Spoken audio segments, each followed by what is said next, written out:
My name is Marcos Teixeira and I'm from the University of Campinas. And today I will present my paper, What Should We Pay Attention to When Classifying Violent Videos, supervised by Sandra Avila. The violence classification task can be defined as given an input video, the violence classification system has to decide if the video can be classified as violent or not violent. But what makes this task so challenging? The definition of violence is very subjective.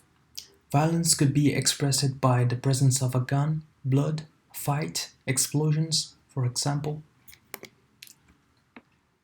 Another thing that makes this task difficult is presented in the following video.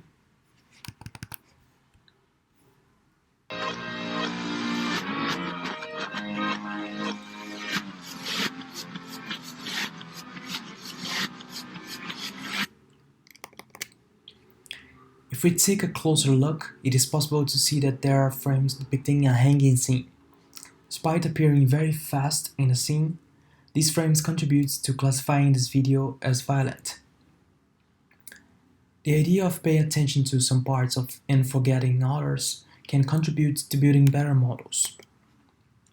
Several approaches have suggested possible solutions, such as combining bag of words with motion features like optical flow or VIF, and using a classical SVM for classification, applying conval STM to model spatio-temporal information using the raw frames as input, or even computing several visual descriptors and combining them with a multi-stream CNN.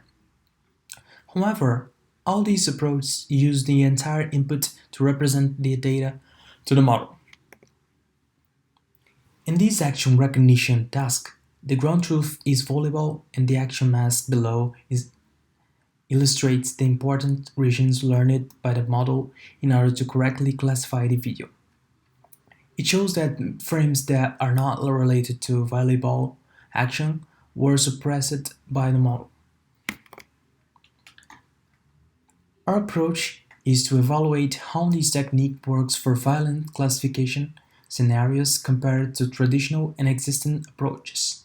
The figure shows a violent video extracted from a dataset used in our work and the attention scores produced by the model. For this purpose, we searched in the literature for attention-based approaches for similar tasks in order to compose an experimentation setup with traditional and attention methods. After this initial research, we have listed 5 approaches for evaluation. Additionally, we extended each approach to multimodal setting using the late fusion scheme. The figure represents the whole diagram of the solution, starting from the video frames, passing through the feature extraction for the 2 input modalities, raw frames and optical flow, the training phase, and the prediction evaluation. Talking more about the methods that we evaluated in the study, here are 2 traditional approaches that do not make use of the attention to perform the video classification. Both use a bidirectional recurrent neural network to learn the features and a fully connected network to produce the final classification. In the last segment method, only the last hidden state of the RNN is given to the fully connected network. On the other hand, uniform weighting takes the average of all hidden states in order to take into account different representations over time. On left, the first attention-based model that we evaluated is the soft attention, inspired by the famous work of Badenau in 2015. Here they take a weighted average of the BRNN hidden states. A feed-forward network produces these weights that are learned during the training. On the right, the attention-based model proposed by Pei, called Temporal Attention-Gated Model, TAGM, and it is composed of 2 main models. Temporal attention, that produces the attention scores, continuous values between 0 and 1, and recurrent attention-gated units, that learns a new representation which integrates the attention scores. The last attention-based model is attention cluster. Here, several attention units work simultaneously in input representations, and the main idea is that each unit attends to different aspects of the input. The authors also introduced a shifty operation to force these units to diverge from each other. We perform our experiments in three datasets. First, Hockey Fight, proposed in 2011 with 1,000 videos equally distributed. As the name suggests, it includes videos of fights during hockey matches. The videos have a duration of 2 seconds each, and the official metric is accuracy.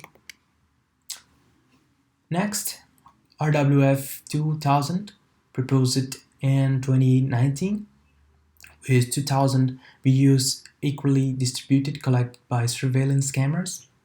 The videos have a duration of 5 seconds each, and the official metric is also accuracy. Last, Medieval 2015, composed of 10,900 clips extracted from 199 Hollywood movies. The videos were labeled following the subjective definition of violence, a content that one would not let an 80-year-old child see in a movie, which makes this dataset more challenging. The dataset is also very imbalanced, with only 5% of violent videos. The official metric is mean average precision, and in order to compare the results with other datasets, we added balanced accuracy as a complementary metric. Here are the results for Hockey Fight. Clearly, the motion descriptor was not able to capture important information about the scenes, since the results were worse than raw frames. TAHM and soft attention with late fusion were the best approach for unimodal and multimodal approach, respectively. We also argued that attention clusters probably suffered for discarding temporal information, affecting directly the model performance. Comparing the best approach with the literature, we've obtained competitive results. Soft attention has some advantages compared to the other works, like Carnero, that computes several visual descriptors to achieve 89-10%, or Su, that proposed a complex method based on 3D skeletons to estimate the body position of the people in the scene, achieving lower results than ours. Here are the medieval results. As mentioned before, we compute the balance accuracy as a complementary metric. Regarding balance accuracy, the best results was using attention scores with RGP. Observing the official metric for medieval, attention clusters with late fusion was the best approach, followed by its variation, multimodal attention clusters. Compared with the literature, the results were far from the state-of-the-art results, but the overall results for medieval are very low due to subjective definition of violence, imbalance, and annotation problems.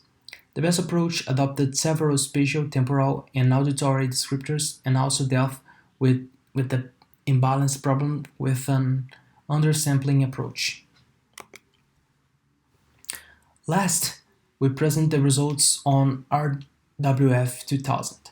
Here, in general, the attention-based models perform better than traditional approaches, with emphasis on attention clusters with late fusion that outperformed the other approaches. The only exception was THM that performed worse than traditional approaches for optical flow and multimodal setup.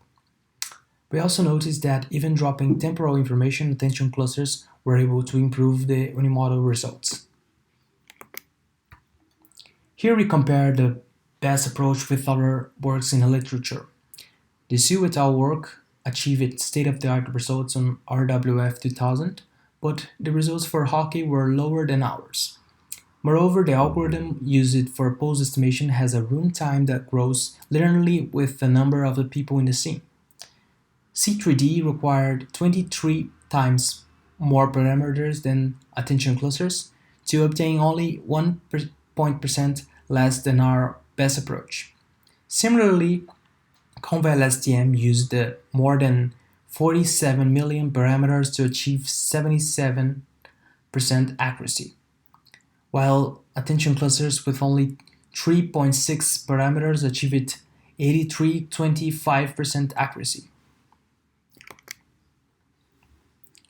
Additionally, we also performed qualitative experiments for the three datasets. For this purpose, we visualized the attention scores produced by the attention models. We selected two video samples for the test set for each dataset, one correctly classified and another misclassified, both for the best model. Here we show this analysis for a correct classification on RWF 2000.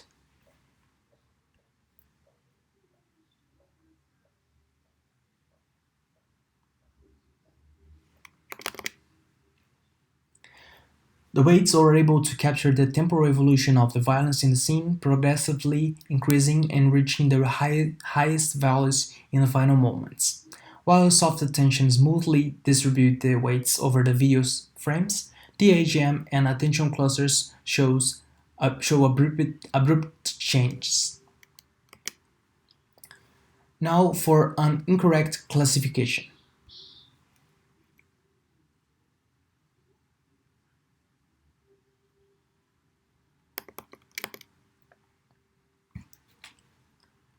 The video presents a scene of a fight on the floor between two men, both with partial occlusion of the action. Also, the camera frame height is different from the other videos, producing duplicated frames and possibly harming optical flow computation. In summary, we suggest that attention-based models can benefit violence classification algorithms after evaluating them compared to traditional approaches. Notwithstanding, we observed that an additional attention model does not always improve the model performance, so the cost-benefit needs to be validated. Our source code is available at GitHub, and for future work we would like to perform cross-dataset experiments and also add recent attention-based models like Transformer and its variations. That's all. Thank you.